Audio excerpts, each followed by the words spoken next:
14, meus irmãos, todos acharam? Amém. Nós vamos ler o verso 22, depois nós vamos discorrer aí o texto todo. Diz assim: E disse o servo: Senhor, feito está, como mandaste, e ainda há lugar. Amém? Pode sentar, por favor. Vamos meditar um pouquinho. Aleluia. Meus irmãos, se vocês já tiveram a oportunidade de ler todo o texto, esse texto aqui foi direcionado primeiramente a Israel, como sendo um povo escolhido. Deus falou para eles, lá em Êxodo 19, verso 5, se diligentemente ouvirdes as minhas palavras e obedecerdes aquilo que eu tenho mandado, vocês me serão um reino de sacerdotes. E o sacerdote, ele era alguém levantado para levar Deus ao povo e o povo a Deus. Ele diz: vocês me serão uma nação, uma propriedade peculiar do povo santo. Aí, acho que Pedro, a primeira carta de Pedro 2, diz assim: vós sois uma nação eleita, um sacerdócio real, para anunciar a virtude daquele que vos chamou das trevas para a sua maravilhosa luz. Deus tinha um projeto muito bom para com Israel. A Bíblia vai dizer para nós, lá em Gênesis 3,15, da semente da mulher nascerá alguém que pisará na cabeça da serpente. Já estava falando de Cristo. Aí acho que é 18 de Deuteronômio, 18,15, Moisés disse assim: o Senhor vosso Deus, ele levantará dentre os vossos irmãos um homem, um profeta semelhante a mim. Só que qual era a diferença? Moisés diz: a ele ouvireis. Porque o povo Moisés não ouvia. Era aquela guerra. Mandava, não mandava, aquela briga. Moisés diz: mas a ele ouvireis. Aí a gente vem um pouco mais à frente. Isaías, por exemplo, 7,14 diz: olha, uma virgem conceberá. Já pensou uma revelação dessa, uma profecia dessa? Como que pode uma virgem conceber? O Senhor vos dará um sinal: eis que uma virgem conceberá e dará à luz um filho e pôr-lhe-á o nome de Emanuel. Então, o povo, ao ouvir essa profecia, que será que pensou? Mas esse homem está profetizando coisa que não tem conexão. Aí o capítulo 9, Isaías diz: olha, e o seu nome será maravilhoso, conselheiro, Deus forte, Pai da eternidade e príncipe da paz. Aí o capítulo 11, Isaías diz: olha, vai brotar um rebento do tronco de Jessé, e de suas raízes um renovo vai frutificar. Ele não vai julgar ninguém pela vista dos seus olhos, mas ele vai julgar os homens pela espada que sair da sua boca. Aleluia! Essa era a profecia. Aí, um pouco mais à frente, 53, Isaías diz: olha, ele foi levado para o matador como uma ovelha muda perante seus tosqueadores, e ele não abriu a boca. O castigo que nos traz a paz estava sobre os seus ombros, falando de Cristo.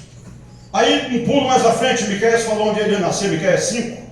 E tu, Belém Efrata, posto que pequeno que milhares de Judá, de ti me sairá aquele que será o guia de Israel. E aonde ele nasceu? Que o anjo falou lá em Lucas 2 para os pastores: na cidade de Belém vos nasceu hoje o Cristo, que é o Salvador do mundo. Cumpriu. Aí em Zacarias, lá no capítulo 9, diz: alegra-te, ó Jerusalém, porque o teu rei vem vindo aí, pobre, sem riqueza nenhuma, montado no jumento.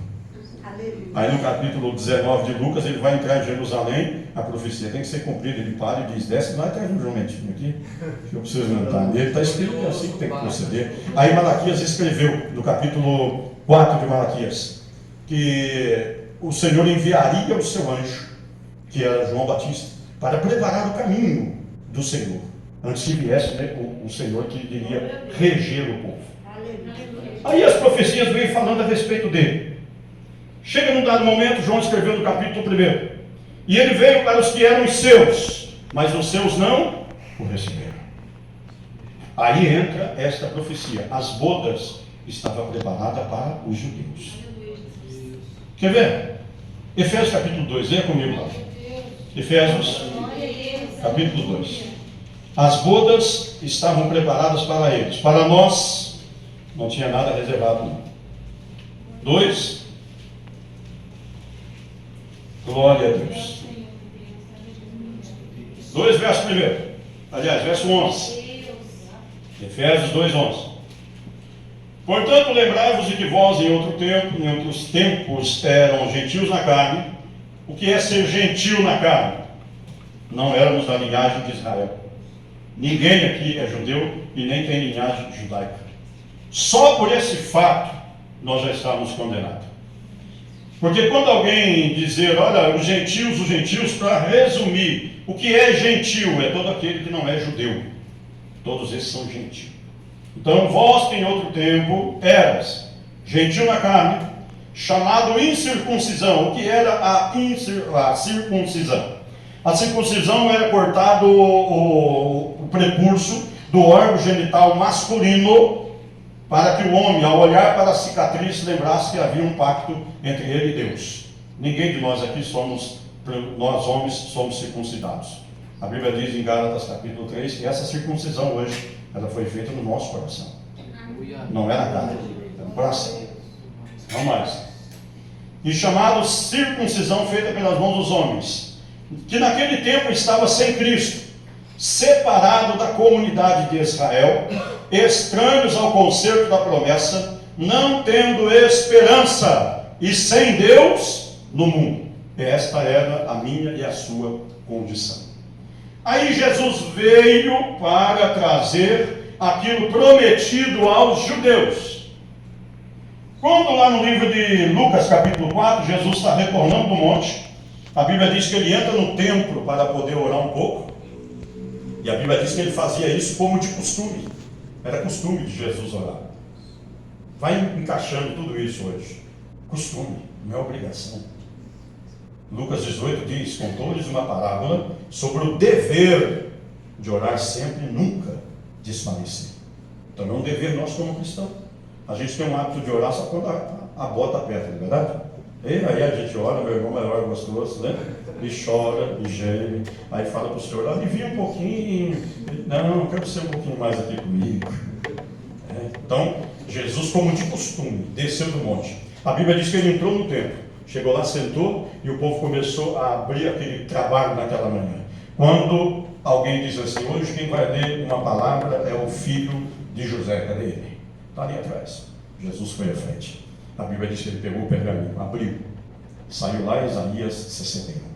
O Espírito do Senhor Jeová está sobre mim, pois ele me ungiu para pregar boas novas aos mansos, enviou-me a restaurar os contritos de corações, levar liberdade aos cativos e abertura de prisão aos presos, e a proclamar o ano aceitável do Senhor. A Bíblia diz que os olhos de todos estavam fitos nele. Ele fecha a Bíblia e diz, hoje se cumpriu esta profecia. Aí o povo, não, o que é isso?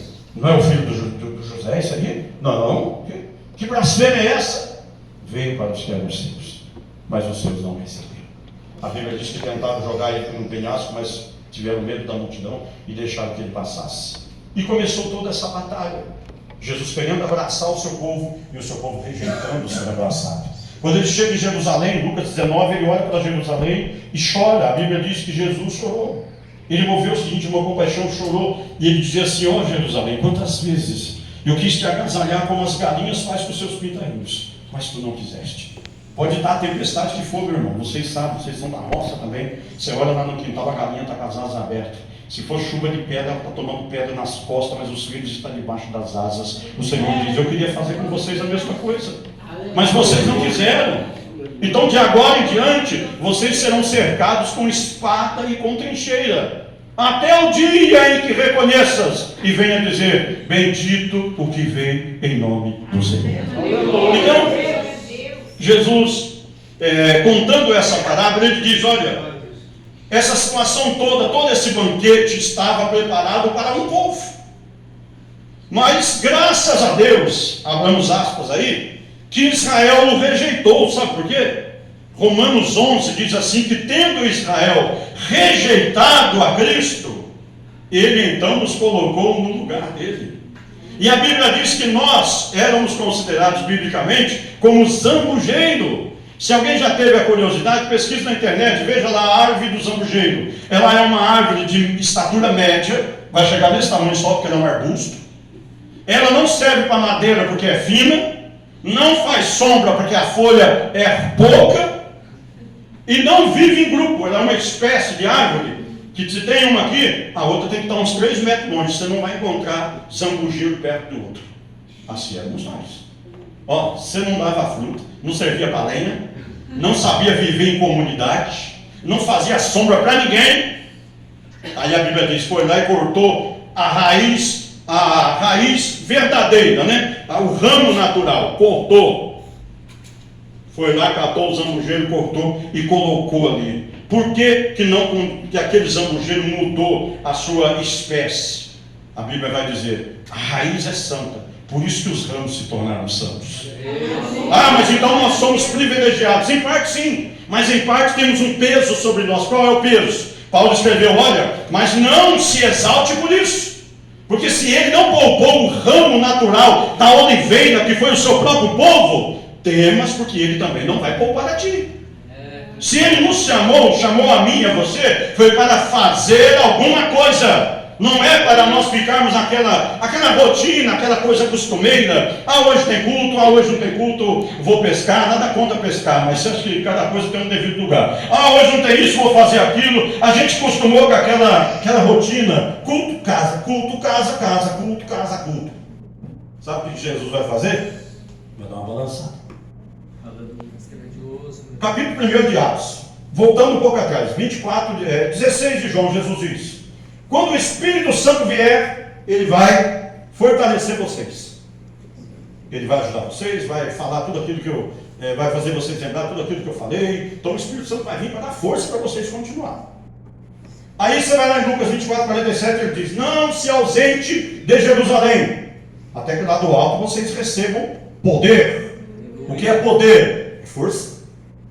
O homem natural, está lá em 1 Coríntios 2,12, que o homem natural não conhece as coisas de Deus, porque elas só se conhecem espiritualmente. Então o homem natural não entende. O capítulo 1 de 1 Coríntios 22 diz que aquilo que nós vivemos e pregamos hoje é loucura para o mundo lá fora que está aparecendo. Mas para nós que cremos é o poder de Deus. Aí chegou no capítulo 1 de Atos, o 21 ali de João, Jesus chega naquele quartinho onde todo mundo estava ali com medo. A Bíblia diz que Jesus chega e assopra sobre eles o Espírito Santo. Aí no capítulo 1, Jesus está dando de Atos, Jesus está dando as últimas instruções, após 40 dias junto com eles. Olha, eu vou subir ao céu, e vocês vão ficar aqui, mas seja minha testemunha. Vocês vão receber a virtude, está lá no versículo 8. O dicionário Aurélio diz que virtude é capacidade para fazer o bem. Porém a Bíblia mostra que virtude é o poder de Deus através do Espírito Santo. Aí o povo, ao invés de dar ouvido para Jesus, queria receber virtude, poder, para levar a obra à frente. Sabe o que eles estavam preocupados? Com a restauração do reino de Israel. Olha, vocês vão receber virtude, e eles diziam, mas e a restauração do reino? Jesus falando de céu e o povo pensando na terra. Olha, é glória, mas o reino, é glória, mas eu queria poder terreno. Então, hoje nós vivemos assim. Se você já leu Mateus 6, os discípulos de Jesus depois falaram assim, Senhor, os discípulos de João oram e nós não sabemos como orar. Jesus disse, olha, quando vocês orarem, dizei primeiro, Pai nosso que estás no céu, santificado seja o vosso nome. Venha a nós o vosso reino. Que seja feita a tua vontade, assim na terra como no céu. O pão nosso de cada dia nos dai hoje. Mas primeiro ele diz, vem o reino, e depois menciona o pão. Hoje é só pão, meu irmão. Lembra disso? É só pão. É pão, e quer vencer aqui, nada contra. Mas e a eternidade? Como vai ficar a eternidade? E quantos nós poderíamos levar junto conosco nessa viagem imensurável? Que nós jamais passou pelo nosso pensamento como vai ser. A Bíblia diz em 1 Coríntios 2,9 que é coisa que o olho não viu, o ouvido não ouviu e nem subiu ao coração do homem. É o que Deus preparou para você que o ama, para você que o ama, para nós que o amamos. Então o céu é lindo.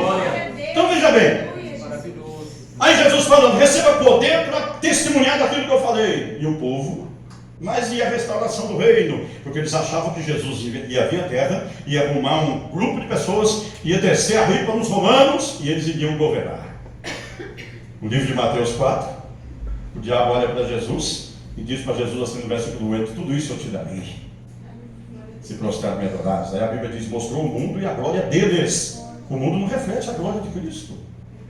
Aí Jesus não contradizeu o diabo, ele apenas disse, sai de Satanás, somente ao Senhor teu Deus adorarás, só Ele servirás.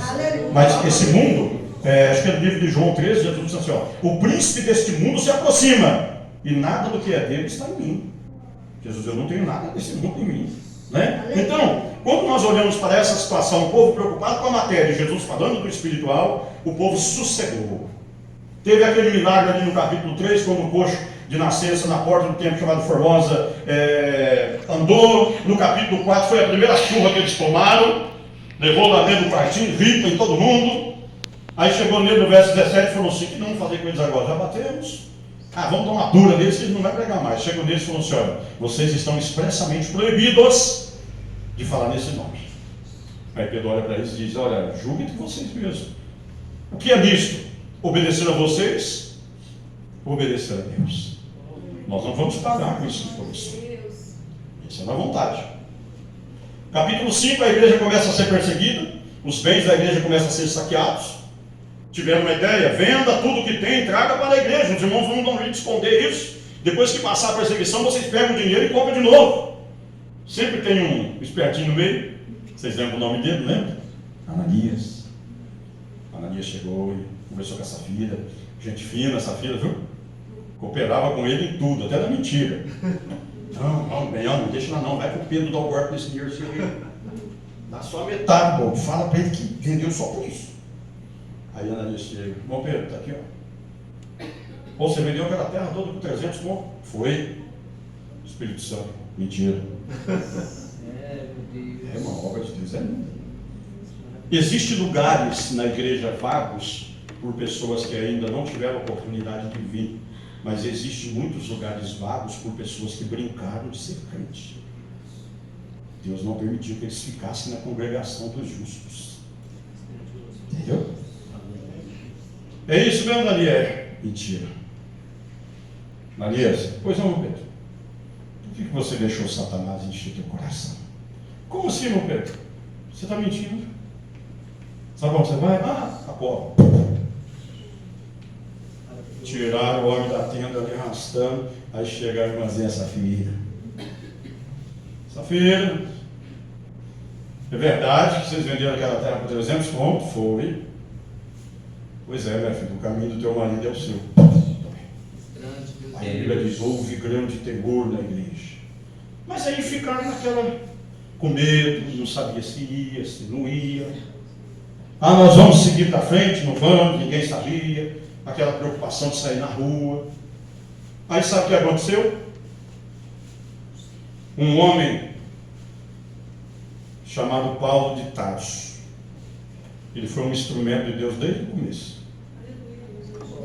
Chegou, estudado aos pés de Gamaliel, doutor, defensor da lei, muito religioso. Ele falou: esse povo está sendo ameaça. E o coração dele fervendo era Deus. E no capítulo 8, sabe o que diz? E veio tão grande perseguição contra a igreja, que espalhou os irmãos para todo lado. Aí a Bíblia diz: menos os apóstolos. E para onde esse povo foi, começaram a pregar o Evangelho, e a glória de Deus começou a inundar as províncias. Não dá para ir tranquilo? Não, então vamos levantar um Paulo de Tarso aí, que vai sair gente para tudo quanto é lado pregando o Evangelho. Porque era para fazer. Aí Paulo vai com todo aquele afinco dele, ali no capítulo 6, Estevão começa a pregar, e tomando pedrada, e ele entra, começa a pregar arduamente. No capítulo 7, ele entra, a mensagem dele no capítulo 7, a Bíblia diz que os homens rangiam os dentes de raiva. E começaram a dar pedrada, e o irmão Estevão levanta a mão ali meio tremendo, alguém grita lá: espera! Ele vai renunciar agora, peraí, vamos ouvir o que ele quer dizer. E ele apontando assim, o povo não sabia o que estava acontecendo, e alguém lá grita: então, fala, você vai renunciar a Jesus? Ele diz: não, o que é então? Eu estou vendo o céu aberto, e o Filho de Deus assentado à direita do Pai. Acabaram de matar ele na verdade.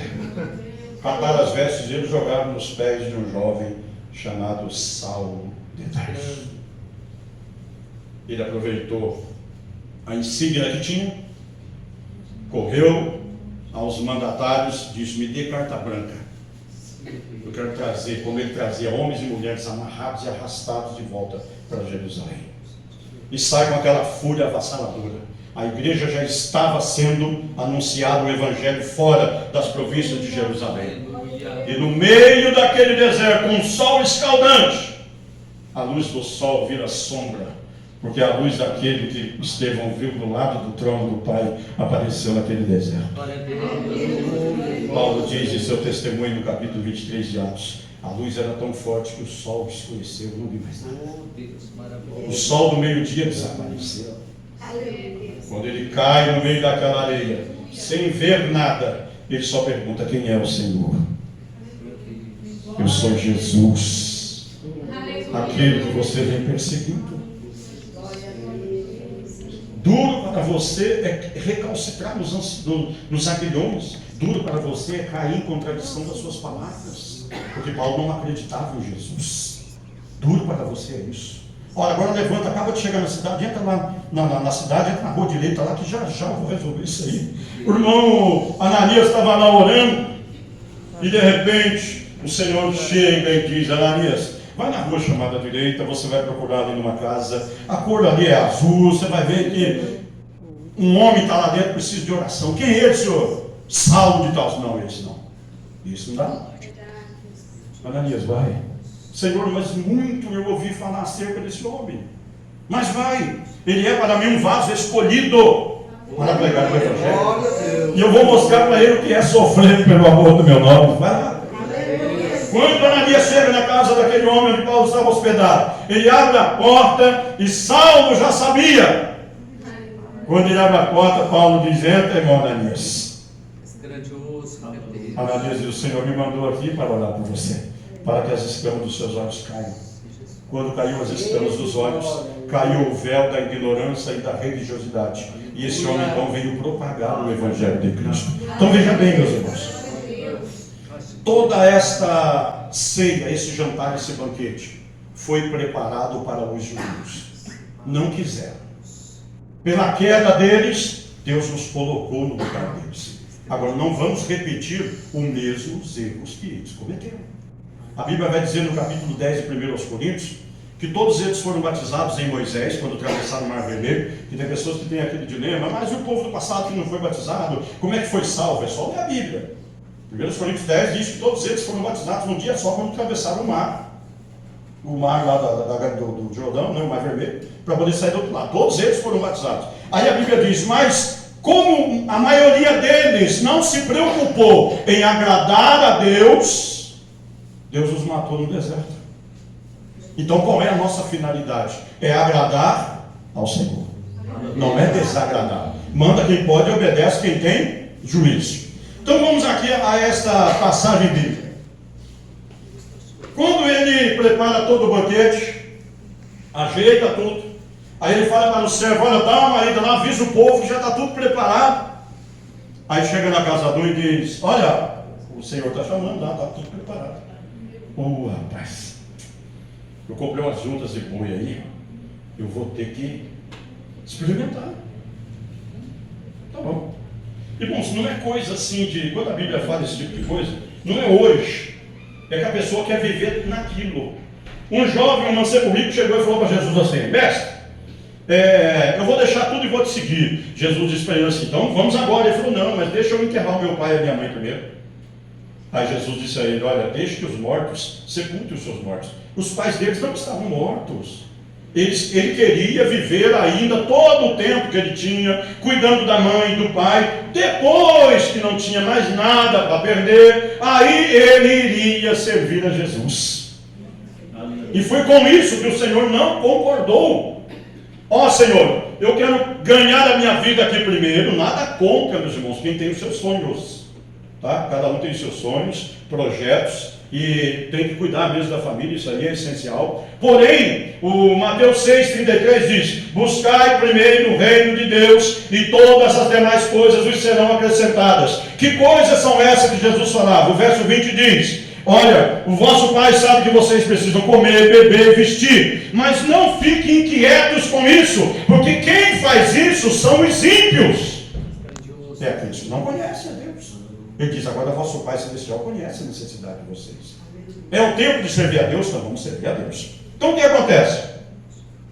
Olha, eu comprei uma junta de boi, tem que experimentar. Tá bom. Olha, eu casei, agora não dá para ir. Tá bom. Olha, eu comprei uma terra, eu preciso lá ver se realmente ela é boa. Tá bom. todo mundo arrumando desculpas para não ir e não obedecer ao chamado do Senhor. Meus irmãos, cada um de nós temos uma responsabilidade na nossa vida. E cada um de nós vamos ser cobrados pela responsabilidade dada. A quem muito é dado, muito é exigido.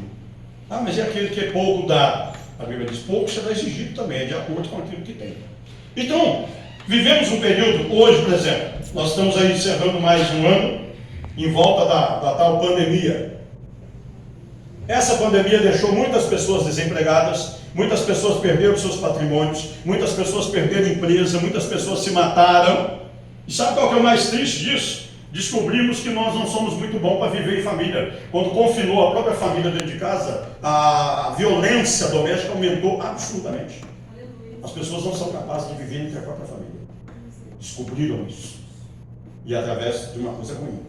Então, nesse período, muitas pessoas ficaram endividadas, muitas pessoas ficaram apertadas na vida material, na sua vida secular. Aí o que acontece? A hora que começou a abrir um pouco as fronteiras para que as pessoas voltem à sua atividade normal, a pessoa olha e diz assim, olha, puxa vida, não, eu fiquei devendo bastante, agora eu vou trabalhar de noite, a hora que der eu vou na igreja. A gente está na mesma situação desses homens. Não, eu preciso resolver minhas coisas primeiro. Mas até aqui Deus não cuidou de nós. Ele vai abandonar agora? Ele vai abandonar a causa da igreja? Não. Eu estava um dia lá em Campinas, dirigi uma igrejinha lá do campo. Cheguei no tesoureiro, ele falou assim, pastor, amanhã é dia de pagar o aluguel e não tem. Eu fique em paz, Deus vai te prover. Quando a gente foi abaixar a porta do salão, passou uma senhora e disse assim, ô moço, já está fechando, pastor? Eu falei, já estou fechando. Ah, então eu queria dizimar. Eu falei, tudo bem. Entra aqui, levantei a portinha de novo, ela entrou, pôs ali, pegou o envelopinho dela, oramos, o tesoureiro foi para a tesouraria, ela foi embora, faltava R$184 para enterrar o aluguel. Quando o tesoureiro foi lá abrir o envelope, eu nem fiz questão, porque eu falei, a oferta que ela foi dar. O tesoureiro pôs a cara fora da tesouraria e falou, pastor do céu. Eu falei, o que foi? A mulher deu um cheque aqui de R$180,70. Falei, então não tinha saldo, agora sobrou 70 centavos. Glória a Deus. Falei, pode separar tudo para pagar o aluguel amanhã. E vamos embora. Quantas vezes eu falava para o dirigente, olha, pega o dinheiro aí para pagar o aluguel. Eu, pastor, não tenho. E a minha esposa indo para a cidade comprar roupa para os filhos, que era tudo pequeno. Eu ligava para ela, filha, não compra não, traz de volta, como é que aconteceu? Está faltando lá, vai ter que pagar o dinheiro lá do aluguel lá. Volta com o dinheiro para trás. Sabe o que ela fazia, meus irmãos? Pegava roupa minha, calça que eu já não usava, ela reduzia aquilo num tamanho infantil, para as criançadas poderem usar. Porque a obra de Deus tinha que ser socorrida. Ah, pastor, mas o que o senhor ganhou com isso? Sabe o que eu ganhei com isso? Aleluia. Eu morava num cômodo de 5 metros por 3 de largura, o colchão encostado na parede, porque não tinha dinheiro para comprar cama, se tivesse também não cabia dentro do cômodo. Ia para a igreja levando 2 filhos no carrinho, ela grávida da menina. Não podíamos ter filhos. Aí ela abriu para ela, filho, você não podia ter filhos, você ainda gerou 3, se pudesse, misericórdia. Né? Foi 3 gestação perdida, 3 abortos. Quando completava os 3 meses de gestação, o próprio útero jogava o feto fora. Então foi uma batalha. E vai para lá, vai para cá. Cheguei um dia, fui lá na Coab em Campinas, fiz uma inscrição. Quando eu cheguei no outro dia no meu trabalho, falei para meus colegas, falei, olha, eu fiz uma inscrição na Coab. Ele disse, rapaz, pode esquecer, faz 5 anos que eu fiz essa inscrição até hoje. 20 dias depois, eu estava na portaria da Singer do Brasil, que é uma empresa de máquina de costura, todo mundo conhece a máquina. Tocou o telefone e eu, Antônio Malaquias, Singer do Brasil, bom dia. Ah, Antônio Malaquias, sim, olha aqui na Coab. O senhor fez uma inscrição aqui há 20 dias atrás e o senhor foi sorteado. Vem aqui escolher o terreno onde o senhor vai construir a casa. 20 dias depois. Fui lá, escolhi o terreno, falei, o que é aqui? Aqui vai ser uma escola, e aqui do lado, creche. Falei, então eu quero aqui, a minha casa está lá hoje, de frente da creche e do lado da escola. Um irmão que havia se reconciliado com Cristo, só chegou em mim e falou assim, pastor, eu sou dono de um material de construção. Eu falei, irmão, que benção. Ele falou, pode pegar tudo que o senhor quiser lá e paga do jeito que der. Grandioso. 6 meses depois nós estávamos na nossa casinha própria lá. O que o senhor ganhou com isso, pastor? Deus é bom. Deus é bom. Cuida da casa dele. Aleluia. Se preocupa com as coisas dele. Não estou falando aqui para ninguém virar um desocupado, não, meu irmão. Não vira desocupado, não. Eu, Antônio Marquês, eu tenho comigo a seguinte coisa. Hoje estou no meu trabalho. O meu chefe chega e fala: Marquês, vai fazer uma linha extra hoje, rapaz? Pô, rapaz, me perdoe, amanhã, se o senhor quiser, eu fico aqui. Mas hoje não dá, hoje eu tenho um compromisso. Hoje é culto. Hoje é o dia que eu tenho que abrir o culto, eu tenho que pregar. Eu tenho um povo lá que precisa ser alimentado. Eu sei que eu trabalhei numa empresa no ano de 2000. Eu tinha um salário de R$ 1.780 em 2000. Hoje já é dinheiro, não é? Em 2000 era mais ainda. A empresa era o supervisor de segurança. De repente, a empresa começou a crescer. 6.000 vigilantes. Não aumentou o efetivo de supervisores. Chegou em mim e falou assim: olha, agora vocês vão ter que fazer a semana a rota de vocês, a outra semana vocês vão ter que ir para rotas de fora. Eu fui uma semana só. Cheguei na segunda-feira na empresa e falei: tenente, está aqui meus documentos, a viatura está lá embaixo, estou pedindo minha demissão. Mas o que é isso? Falei: para mim não dá. Mas o que aconteceu? Eu falei: se eu contar, o senhor vai me chamar de louco. Então deixa quieto. Quem que não vai chamar de louco? Você é louco, rapaz. Pedir conta do emprego aí para a igreja. Nós comíamos mais dentro de restaurante do que dentro de casa. As condições eram boas. Sabe o que aconteceu? Pedi a demissão, foi descontado tudo que eu tinha do acerto, que vocês sabem que um aviso prévio é descontado das coisas, enfim. O carrinho financiado ficou difícil para pagar, passei ele para um irmãozinho da igreja. Falei: bom, assume a prestação desse carro, que não está dando. Não, pastor, então pega esse velhinho meu aqui para o senhor não ficar a pé. Maravilha. 4 meses com o carro, 4 meses sem pagar a parcela do carro. E o banco em cima de mim. Oh, cadê? E eu, cadê o irmão? Foi embora para a Marília, desapareceu do carro. A tribulação vai longe, mano. Às vezes alguém olha e fala: puxa vida, não fizemos uma coisa certa. Eu nunca negligenciei a obra de Deus, nunca. Vou contar uma coisa até mais além, é particular meu. O dia que eu casei, cheguei lá, casei no civil, lá em Campinas, falei para minha esposa, falei: olha, assim que casamos, peguei na mão dela para a aliança. A única coisa que eu fiz nos 8 meses que a gente namorou. Quando eu era jovem, pegava a igreja para dirigir, os outros jovens estavam sendo colocados de prova na igreja. Então Deus sabe. Como servo, nós não temos outra função a não ser servir. Mas como Senhor, Ele conhece cada servo que tem. Terminamos ali o casamento, fomos para a casa dela, aí lá orou para a aliança, aí que eu peguei na mão dela para pôr a aliança. E falei para ela: só não vamos demorar não, que o obreiro da igreja lá sou eu tenho um culto hoje. Opa! Eu convivo com ela até hoje, 29 anos. Entendeu? Isso é particular meu. Descemos na Yolanda, aquela cidadona, 3.000 habitantes. A mulher, coitadinha, andou logo 3 quilômetros para chegar na igreja a pé, na estrada de terra, de salto alto. Imagina de salto, chegando na igreja. Chegando na igreja, já foi difícil chegar na igreja? Foi. Depois teve mais 5 para chegar em casa no meio do Laranjá. Só o trio, que nem vaca assim no meio da laranja.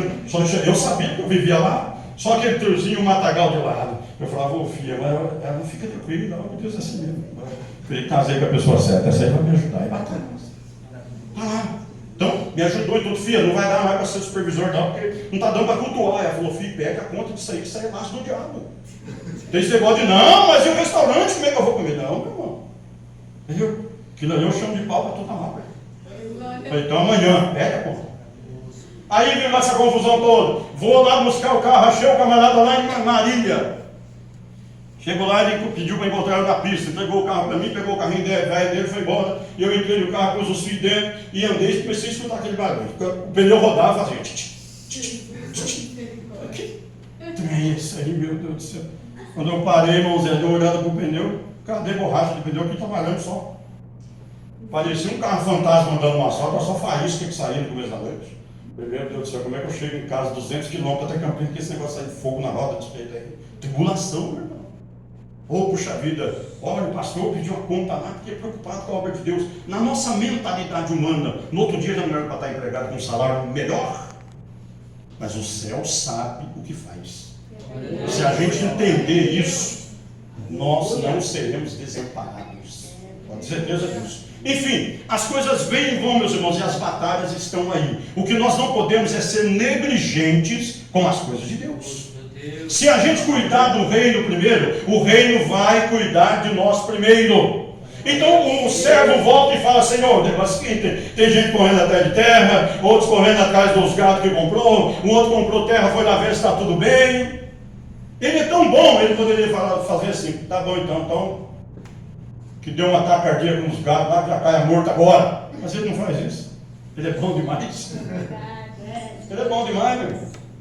Cai aquela chuvinha gostosa em cima do seu telhado e cai no telhado do outro também que blasfema dele, não acredita nele. Ele faz vista grossa para tudo isso, porque a Bíblia diz que ele é amor, ele ama de verdade. Então ele faz tudo aquilo que apraz. Aí entra o servo e diz: Senhor, olha, a situação é essa, e o que faço? Aí o Mateus 22 vai dizer assim, ó: saia pelos valados, pegue quem você achar lá e traga para essa festa. Já que os convidados não quiseram, nós não vamos deixar esse alimento perecer, nós vamos servir a outras pessoas. E ali o servo sai, começa a procura, volta, confere a casa e diz: Senhor, tem lugar ainda vazio. Irmão, sempre vai haver um lugarzinho a mais na casa de Deus. Se começar a ficar apertado, faça o que Eliseu fez: junta os bolsos, desce lá para o meio do mato, vai cortar um pouco de lenha, aumenta o tamanho do templo, porque o templo é grande, meu irmão. Hoje as pessoas olham e identificam igreja forte e igreja fraca pelo movimento e pelo tamanho do templo. Eles desconhecem o que é o Evangelho de Cristo, porque a igreja forte é aquela que vence o pecado, é aquela que está levando o povo ao céu, não conduzindo um povo para si mesmo e muito menos para o seu bel prazer, mas está zeloso da obra de Deus, conforme diz Hebreus 13:17. Sujeitai a vossos pastores, obedecei-o, porque velam pelas vossas almas, como quem hão de dar conta dela no dia do juízo. Aí a Bíblia diz: e faça isso com alegria e não gemendo, porque isso não trará benefício para ninguém. Então vivemos dias tenebrosos, sim. Vivemos dias que as pessoas, às vezes, ele pega no dízimo para devolver na casa de Deus, mas ele vê tanta necessidade na casa dele, ele fala: meu Deus, mas isso aqui é do Senhor. É só pela fé. Só pela fé. Eu estava um dia na igreja, chegou uma senhora: ô pastor, que galinha, devolveu o dízimo? Já nem. Catei o envelopinho ali. Falei: Senhor, ele falou: devolve para ela. Abençoa, protege, multiplica, tal. Lancei no livro ali, no relatório. Aí eu falei para ela assim, peguei pelo envelopinho. Ela: não, pastor, mas é o dízimo. O senhor falou que só levar de volta, a igreja está te ajudando agora. Começou a chorar. Ô pastor, meu gasto está quase acabando, mas eu falei: o senhor vai preparar, Jesus. Eu espero um pouquinho aí, fui lá no cofre. Ela tem uma dentada lá, falei: só assina esse papelzinho que está aqui embaixo para mim. Assinou. Falei para o tesoureiro: escreve as costas aí que eu mandei dar e manda lá para a sede. O povo não gosta dessas coisas não. Maravilhoso. Entendeu? O pessoal vem a nós, gosta do rei. Tá, mas 12 de 2 Coríntios 14, Paulo diz assim, Paulo diz assim, que ele estava à procura de vós e não do que é vosso. Hoje é o contrário. Hoje o povo está à procura do que é vosso, não de vós, né? Então, se a gente perceber, é só você perceber quem se preocupa com você e quem se preocupa com o seu bolso. Se a mensagem do camarada terminar na sua bolsa, meu irmão, no seu cartão de crédito, pula fora. Entendeu? Mas a mensagem que é do céu, o próprio Deus, ele se promove em dar conta do trabalho. O que você tem que fazer é dizer: Senhor, tem um lugarzinho aqui vazio. Eu vou correr atrás para ver se trago alguém para cá. Não só mais outro, não, para. Estou na casa da minha sogra, acostumado a fazer um caminho só. Falei para minha esposa: vamos subir por aqui hoje, né? É tempo que eu não passo aqui por dentro. Entramos pelo outro bairro. Passei na cabeça de uma rua ali, lembrei de um missionário, um amigo nosso, que morava ali naquela travessinha. Eu falei para ela: faz tanto tempo que nós não vimos um missionário, vamos lá ver ele. Ela: vamos. Parei na porta da casa dele, desci, ele já veio me abraçando lá, e eu falei: já vamos para o Pentecoste. Correndo para dentro da salinha dele lá, e grudando um na mão do outro lá, e glória, um minuto de Pentecoste. Naquele minuto de oração, o Senhor Deus disse assim: dê um dinheiro para ele. Terminei a oração, abracei ele, falei: vamos lá para fora, vamos conversar um pouco. Vamos lá para fora, como é que tá as coisas e tal. Aí cheguei no portão, enfiei a mão no bolso, um dinheiro para ele. Ele catou o dinheiro, olhou para o céu e falou assim: o senhor é fiel. Aí quando você vai, Falei, rapaz, meu gás acabou de manhã.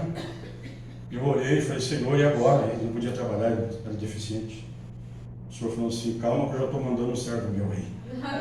Nossa, isso é honra para nós. O Senhor olhar lá de cima e pegar você para fazer alguma coisa em prol do reino. Porque o reino, essa obra assistencial da igreja é o que faz com que a igreja cresça, porque o povo tem essa visão que a igreja só quer, a igreja não dá nada, a igreja só toma, não dá nada, só toma. Quando você faz um trabalho dessa assistência social, você vê como que as pessoas começam a mudar a visão. Elas conseguem enxergar em você alguém que está preocupado com ele e com ela. E quem é que vai usar alguém para fazer isso? É Deus. Então Deus sabe como trabalhar. O importante é que ainda existe lugar. Existe lugar para alguém da sua casa. Você pode não ter o mesmo empoderamento de falar com ele, mas Deus pode usar um outro irmão seu, um outro servo dele, para falar.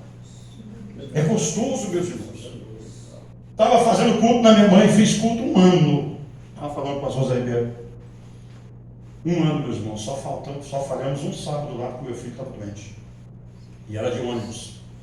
Estava sem carro, de ônibus. Teve um dia que eu fui sozinho.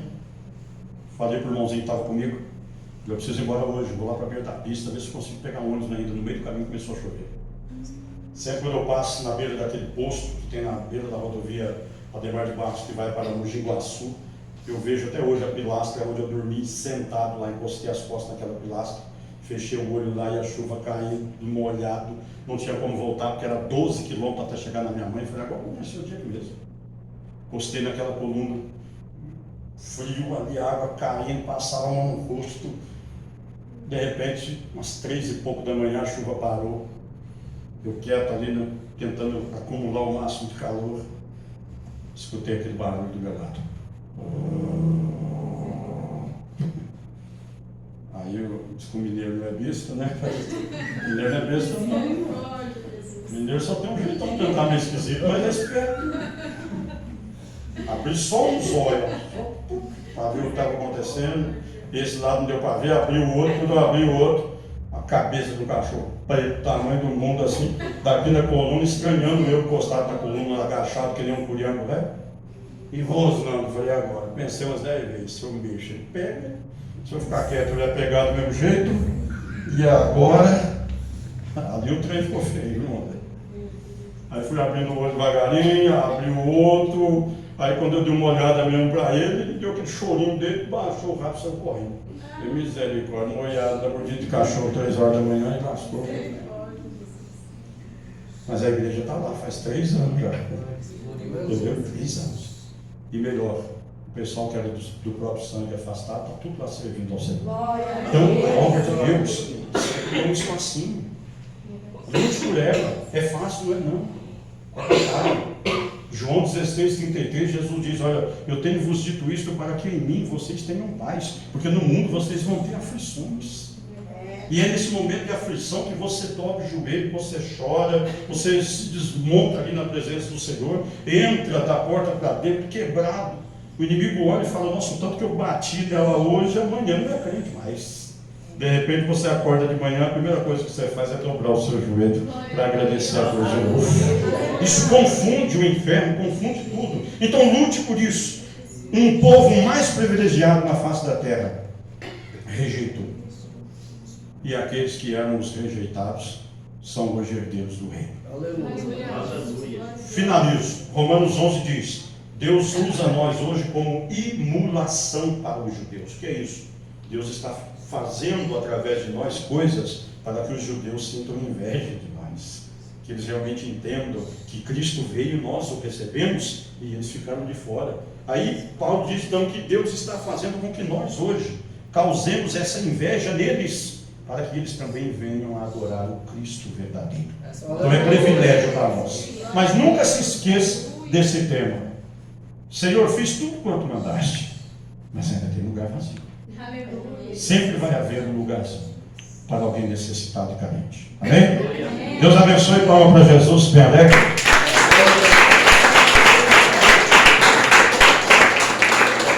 Ô glória.